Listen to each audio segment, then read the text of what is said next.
The history of the Misbegotten is obscure, and what is known is viewed through the Golden Order's perspective. That being said, they are a race that seem deeply related to the primordial crucible, an ancient melding of life, symbolized through horns, claws, tails, scales, and wings, all features that the Misbegotten share. The warriors of their race are noticeably larger, with a red mane. The crucible too is connected with the color red. Due to the Misbegotten's connection to the crucible, they were placed in a lower caste system and enslaved by the Golden Order. Misbegotten were used during Lendel's past crusades against the inhabitants of Liurnia. This is evident by Misbegotten camps alongside the Lendel army on the Altus Plateau, and why some Misbegotten are given the title of Crusader. Although the Misbegotten are treated as slaves, they do have a place in the Golden Order, as noted by both Kenneth Haight's Acceptance of the Demihumans and Goldmask's magnum opus, the Mending Rune of Perfect Order, which grants grace to all creatures. A large number of Misbegotten are even found inside the Golden Order's capital, Lendel. In the Japanese version of the game, internal files relating to the Misbegotten are named, quote, Children of Radagon, which could allude to him being a Misbegotten. In the English version of the game, Patch 1, the winged Misbegotten is called, quote, Radagon Chimera. According to Greek mythology, the Chimera was a monstrous fire-breathing hybrid creature composed of different animal parts. It is usually depicted as a lion, with the head of a goat protruding from its back, and a tail that might end with a snake's head. A chimera in a way is just another ancient melding of life, also symbolized with horns, claws, tails, and scales. Radagon, the second Elden Lord, first rose to prominence during the Liurnian Wars. A great champion with flowing red locks, he arrived in Liurnia at the head of a golden host, where he met Queen Rennala in battle, the two falling in love. They joined in union within the Church of Vows, a place that allows repentance of past actions by the use of the Celestial Dew. There is a Misbegotten Crusader found inside of the Cave of the Forlorn that drops the Golden Order Greatsword, a sword that symbolizes Radagon and Rennala's marriage. Forlorn meaning abandoned or lonely.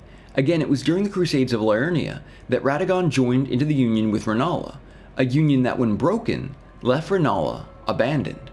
Radagon's past is displayed through two characters, Hugh and Bok. Hugh represents Radagon's past as a Misbegotten and a slave to the Golden Order. Hugh forms a deep connection to Marika because she reminds him of his daughter Ranni. Both female characters' names start with an R and both work with spirits. Marika is a spirit tuner, and Ranni gives the player the spirit calling bell. One, a tool that summons spirits, the other strengthens them with the grave glovewort flowers. Just as Radagon continues to attempt to repair the Elden Ring, Hugh continues to build a weapon strong enough to kill a god, both being prisoners inside of a limited space related to the Greater Will. Bok represents Radagon's transformation. Bok is a demi-human that becomes a tarnished personal seamster after giving him back his mother's sewing needle. Eventually, we can offer him the Golden Sewing Needle, which is a tool of Radagon's that has the ability to alter demigods' attire. Bok is so upset with his physical appearance that he requests Queen Rennala's assistance to birth him anew and free him of his perceived ugliness that has been perpetuated by the Golden Order standards. Radagon mirrors this disdain for his heritage of red hair, which is due largely from the Golden Order's persecution of anything relating to the Crucible, again symbolized with the color red. Is it possible that Bok's journey of using a larval tear for his rebirth is a way of showcasing the path that Radagon took to become Marika's mimic? What if Radagon, once a Misbegotten Crusader leading the Golden Order into Liurnia, transformed during his union with Rennala by using the amber egg that was derived from the sap of the Erdtree, along with a piece of Queen Marika's hair? Inside of the chest of the Church of Vows is a golden sewing needle with a strand of golden hair that I believe belonged to Queen Marika. With Marika's hair, the Erdtree sap, and Rennala's knowledge of rebirth through larval tears, Radagon was formed into Marika's mimic, a golden tear, albeit for his red hair that served as a reminder. The Egg of Rebirth is a core aspect of Radagon's story. Rennala may have been unable to have children in a conventional manner, but was able to utilize the Amber Egg to create her family. All of the children that Radagon fathered with Rennala share his red facial features, all marked with the symbol of the Crucible, 2 out of the 3 later transforming into beasts. The red wolves may also be a product of both Radagon and Rennala's rebirthing methods, as they are a combination of Radagon's red hair along with the Carian sorceries. Wolves are heavily associated with the Carians, as well as their creations, the albinaurics. Dire wolves are only found inside of the Carian Manor, as well as those being used as a mount for female albinaurics.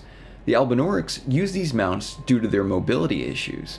I believe the Carian family used dire wolves in a similar fashion, which is why they are found inside of the manor. George R.R. Martin, lore creator for Elden Ring, also created Game of Thrones, in which a family, known as the Starks, used the symbol of the direwolves. The patriarch of the Starks gifts each of his children a direwolf, so that they may learn responsibility, as they are required to raise them without the aid of their servants. The wolves bond with each of the Stark children and protect them from danger. Could the relationship of the Starks and their direwolves reflect the relationship between the Carians and their red wolves? Is it possible that all the Carian family had mobility issues? Radagon never leaves his horse, Rykard becomes a snake, a creature known to crawl, Ranni shed her physical form, and Rennala only ever walks during Ranni's illusion. Silver Tears also have mobility issues. What about his children with Marika? Both Miquella and Malenia have these issues as well. Miquella utilizes dreams to wander the lands between, and Malenia uses prosthetics until she grows wings as a goddess of rot, both finding alternative modes of transportation. Their father's past use of mimicry could have affected their mobility issues. Speaking of Miquella, his Silver Tear connection may explain why he has such sympathy for the albinaurics and why he chose Loretta to serve as his knight for the Erdtree. In closing, Radagon may have once been a misbegotten slave that rise through the ranks of becoming a Golden Order warrior, leading a crusade into Liurnia. Then, by utilizing the science of the Silver Tears, along with the power of the Amber Egg, he found rebirth through mimicking Marika by using her hair collected in the thread of the Golden Needle. During Radagon's union with Rennala, they create multiple children that may have had issues with their mobility that mirrors the albinaurics, creations of the Carians. Interestingly, each of the three children mimic other crucial figures within the lands between, just as a silver mimic would mirror its creator. Radagon mimics Godfrey, Rykard mimics Radagon, and Ranni mimics Marika. Thank you so much for your time today, and as always, I hope you have a wonderful week.